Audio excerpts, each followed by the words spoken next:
जैसा कि हमने इस मेडिसिन के दूसरे एपिसोड में आपको बताया था, तो आज हम इसके तीसरे एपिसोड में आपको डिफरेंट ऑर्गन्स के लेवल पर सिनकोना सक्सेरुबा का क्या इंपैक्ट होता है वो हम बताने जा रहे हैं। आइए हम बात करते हैं आईज के लेवल पर। फ्रंट में ऐसे पेशेंट की फ्रंट में ब्लू एंड ब्लैक कलर के रिंग दिखाई देते हैं और फोटोफोबिया उसको होता है। जैसे ही लाइट होती है एकदम वो आंखों को बंद कर लेता है। यहां पर डिस्टोर्शन ऑफ आई बॉल होगा। यहां पर इंटरमिटेंट जो सिलेरी न्यूरल्जिया डेवलप होता है, आईज पर ज्यादा प्रेशर इफेक्ट आता है और आंखों में जलन के साथ उसे लैक्रामेशन होगा, यानी कि स्कैल्डिंग लैक्रामेशन डेवलप होता है। ऐसा पेशेंट कहेगा कि मुझे आंखों के सामने कुछ स्पॉट्स दिखाई दे रहे हैं, ब्राइट डेजलिंग इल्यूजन्स मिल रहे हैं। ज्यादातर ऐसे लोग एनीमिया से ग्रसित होते हैं और जब आप एनीमिक रेटिना में देखोगे तो नाइट ब्लाइंडनेस जैसे सिम्टम्स भी देखने को मिलेंगे। इसमें चाइना ऑफिशियलिस और सिनकोना सक्सेरुबा बहुत ही अच्छी मेडिसिन है। अगर आपको ऐसा लगता है कि स्केलरा रीजन में कोई काला धब्बा पड़ गया है, उसे नाइट ब्लाइंडनेस जैसे कैरेक्टर डेवलप हो रहे हैं, तो दोस्तों cinchona succirubra is one of the best medicine. अगर हम ईयर के लेवल पर बात करें तो उसके कानों में रिंगिंग इफेक्ट होगा। External area pinna sensitive to touch होगा, यानी कि हल्का सा भी टच करेंगे तो उसे वो टच नहीं करने देगा। नॉइस के कारण ज्यादा सेंसिटिव होगा। अगर किसी ने थोड़ी सी भी आवाज की तो बहुत ज्यादा उस एरिया पे उसको सेंसेशन होगा। ब्लड सर्कुलेशन ज्यादा की वजह से वो जो एरिया है वो रेड ज्यादा दिखाई देते हैं। और आइए दोस्तों, यदि नोज के लेवल पर बात करें तो ऐसे व्यक्ति में यदि बार बार सर्दी को यदि सुखा दिया जाए एंटीबायोटिक देकर तो हमें चेक्ड कैटरा की कंडीशन देखने को मिलती है। इजीली ब्लीडिंग फ्रॉम नोज देखने को मिलता है, एपिटेक्सिस का लेवल देखने को मिलता है। अगर वहां राइजिंग कोराइजा होता है तो ऐसे व्यक्ति को स्नीजिंग बार बार आती है, वोटरी डिस्चार्ज होता है और वोयलेंट ड्राई स्नीजिंग होती है, कोल्ड स्वेट आता है। यहां पर नोज पर जैसे नोज रीजन पर ठंडा पसीना आता है, वहां पर सुप्रेस्ड कैटरा की कंडीशन देखने को मिलती है फ्रेंड्स। और यदि हम यहां फेस कंडीशन की बात करें तो शैलो कॉम्प्लेक्शन और जितने भी वाइटल फ्लूइड होते हैं उसकी कमी की वजह से ऐसी कंडीशन डेवलप होती है कि उसको एनीमिक कंडीशन को शो करती है। और अगर हम माउथ के लेवल पर बात करें तो जब मां बच्चे के दूध को जैसे ही सक करता है तो उसके टूथएक की कंडीशन डेवलप हो जाती है, थ्रॉबिंग टूथएक होता है। अगर उसे हल्का सा भी दबाओगे तो रिलीफ मिलता है। ये सारी कंडीशन जब फिजिकल एग्जामिनेशन करोगे तो उसकी टंग व्हाइट और येलो कोटेड टंग डेवलप होगी, टंग बिल्कुल डर्टी होगी और माउथ में ड्राइनेस होगा, जिसके साथ उसके माउथ में प्रोफ्यूज स्लाइवा स्पेशली नाइट में उसके मुंह से बाहर निकलेगा। तो जो भी चीज खाएगा उसे कड़वी लगेगी। यही कारण है कि ऐसे पेशेंट की जो टंग की टिप है बर्निंग सेंसेशन होता है उसे। वो कहता है जब भी वो कोई खाना खाता है, उसने कुछ भी खाया तो टंग टिप पर उसको जलन जैसा महसूस होता है। आइए दोस्तों, स्टमक के लेवल पर बात करते हैं तो ये स्टमक के किसी भी कॉम्प्लिकेशन को ठीक करती है, टेंडरनेस को। अनडाइजेस्टेड फूड की वजह से जो वॉमिटिंग की कंडीशन आती है, डाइजेशन स्लो हो जाता है, खाने के बाद चेस्ट में वजन लगना, बहुत ज्यादा चाय पीने का शौकीन हो तो उसको हाइपोगैस्ट्रिक रीजन में क्रॉस पेन होता है। दूध ऐसा व्यक्ति ज्यादा पसंद नहीं करता है। स्टमक में फ्लैचुलेंस, बेल्चिंग की कंडीशन आती है। उसका जो फूड का जो टेस्ट है वो बिटर होगा। जीईआरडी की कंडीशन जब डेवलप हो जाती है, रिफ्लेक्स एक्शन होता है। तो अब आप देखिएगा जो जीईआरडी की कंडीशन में S10 C10 WE best medicine है, S1 C15B अल्टरनेट इसके दे देते हैं तो मैजिक रिजल्ट्स आपको मिलेंगे दोस्तों। और जीईआरडी क्या है इसको जानने के लिए आप मेरे चैनल को सब्सक्राइब करें, जिसमें मैंने क्लियर कट आसान शब्दों में बताया है कि जीईआरडी कैसे डेवलप होता है। तो देखना ना भूले दोस्तों। और यहां हमें कुछ टेक्निकल बातों का ध्यान रखना जरूरी होता है। ऐसे पेशेंट को यदि आप पूछोगे फ्रूट खाते हैं, वाइन पीते हैं, नॉन वेज खाते हैं तो क्या होता है, यदि ऐसा कोई सवाल आपने किया, इसको खाने के बाद यदि वो सही रहता है तो जान लीजिए ये सिनकोना सक्सेरुबा का पेशेंट नहीं है। खाने के बाद हिचकी, स्टमक में सूजन, फूला हुआ महसूस होना, तो समझ लीजिए ये उसी का सिनकोना सक्सेरुबा का ही पेशेंट है। तो S1 before me, S10 after me अच्छा काम करता है। एब्डोमेन के लेवल पर बात करें, फ्लैचुलेंस के साथ उसे एब्डोमेन कॉलिक देखने को मिलता है। यदि ऐसा व्यक्ति डबल बैंड होगा, यानी कि वो आगे की तरफ झुकेगा तो उसे रिलीफ मिलेगा। राइट हाइपोकॉन्ड्रिक रीजन में पेन होगा, गोलस्टोन देखने को मिलेगा, लीवर और स्प्लिन में स्वेलिंग होगा, एनलार्ज्ड कंडीशन देखने को मिलेगी आपको। ऐसे पेशेंट को जॉन्डिस बड़ी आसानी से डेवलप हो जाएगा दोस्तों। जॉन्डिस के रूप में भी कॉम्प्लिकेटेड कैरेक्टर देखने को मिलता है और यही कारण है कि स्टमक और एब्डोमेन के अंदर उसे कोल्डनेस महसूस होती है। जब गैस्ट्रो ड्यूडेनल कैटरा डेवलप होता है, गैस्ट्रोड्यूडेनल कैटरा जब डेवलप होता है तो उसको इच्छा ही नहीं होती, उसको भूख तो लगती है लेकिन उससे खाया नहीं जाता। ब्लड का ज्यादा लॉस होने के कारण गैस्ट्रेल्जिया, हिमाटमाइसिस, एसिडिटी के कैरेक्टर में नेगेटिव में जो चीज एलोपैथ डॉक्टर कवर नहीं कर सकता, हम उसे बड़े आसानी से डेवलप कर सकते हैं, बड़ी आसानी से कवर कर सकते हैं। एब्डोमेन में फुलनेस की फीलिंग उसे होती है, एब्डोमेन में एगोनाइजिंग पेन होता है, उसे जबरदस्त पेन होता है। डबल बैंड हो जाएगा तो अच्छा महसूस होगा। एक्यूट और क्रॉनिक डायरिया का केस होगा तो वहां पर रिकॉग्नाइज नहीं कर पाता है, तो ऐसी स्थिति में नाइट में परसिस्टेंट डायरिया की कंडीशन आती है।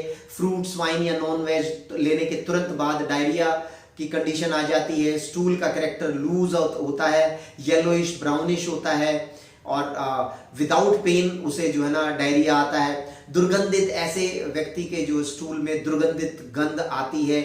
बेल्चिंग की कंडीशन होती है, एक्सेसिव गैस के साथ लिक्विड पास होता है और स्मेल आती ज्यादा स्मेल आती है, जैसे ऐसी स्मेल आती है कैडेमरिंग स्मेल जिसे बोलते हैं, क्योंकि जैसे डेड बॉडी सड़ गल जाती है और उसमें जिस तरह की गंध आती है, ऐसे पेशेंट को खाने के तुरंत बाद दस्त आता है।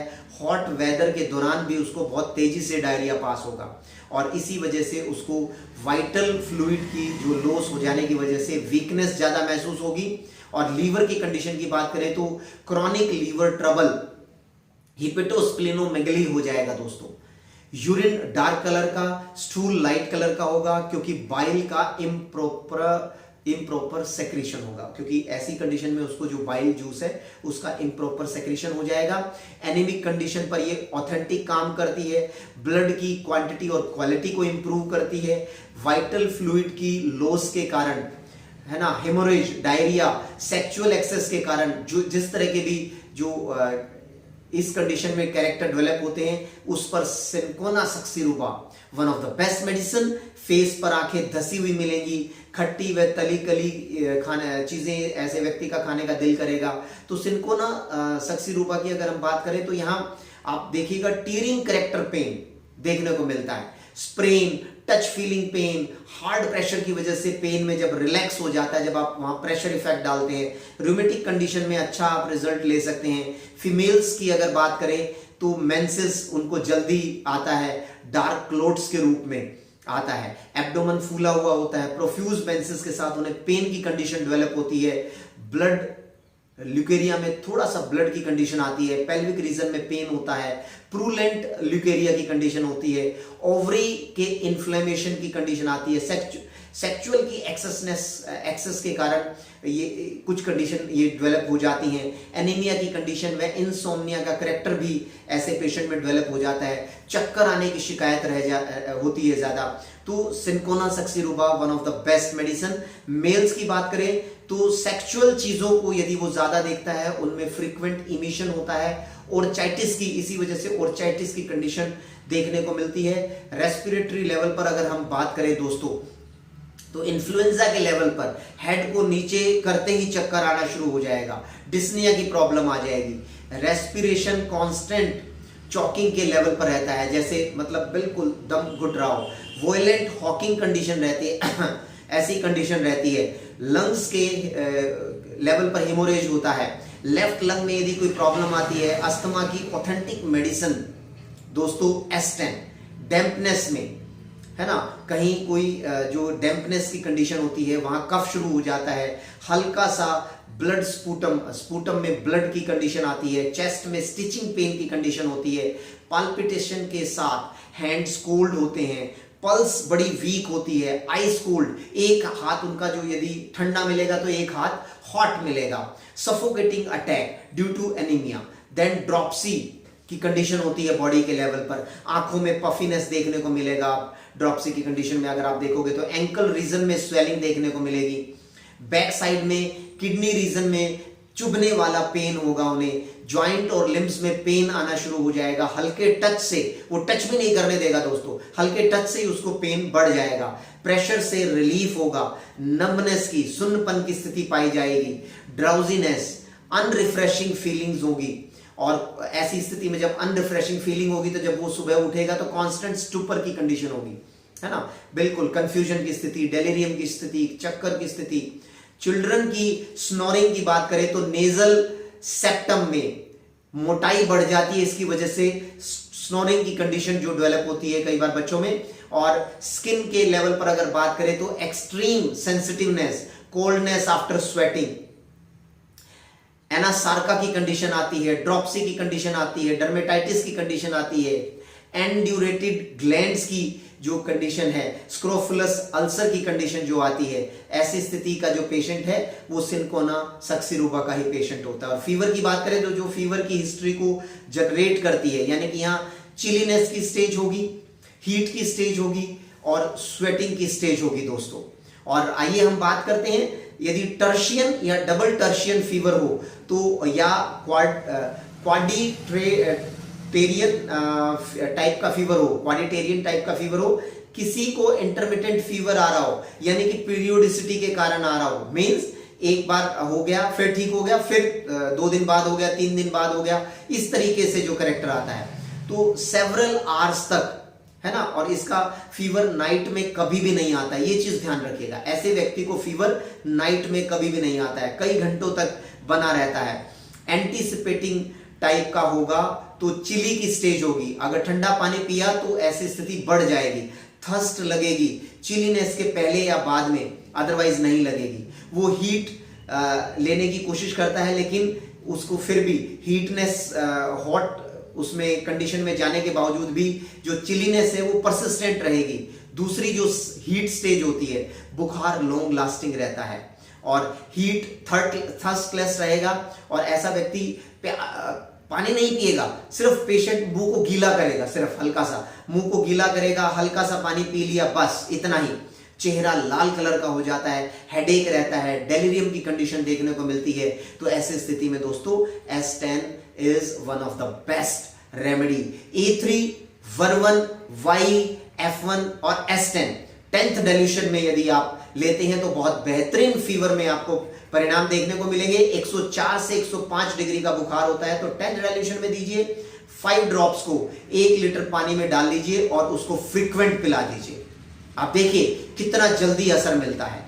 98.4 से लेकर और 100 तक की कंडीशन रहती है, तो इस स्थिति में आप इस प्रोटोकॉल को 3rd डाइल्यूशन से लेकर 10th डाइल्यूशन तक, 4th डाइल्यूशन में भी आप जो है ना दे सकते हैं। स्वेटिंग की स्टेज आती है तो यहां पर प्रोफ्यूज स्वेटिंग होती है, उसको थर्स्ट फील होती है और पसीना आता है, लेकिन उसका बुखार नहीं उतरता है पसीना आने के बावजूद भी। हम अक्सर कहते हैं ना पसीना आ गया तो बुखार उतर जाएगा, लेकिन ऐसी स्थिति में उसका बुखार नहीं उतरता है। तो cinchona succirubra is the best protocol दोस्तों, तो मत भूलिएगा।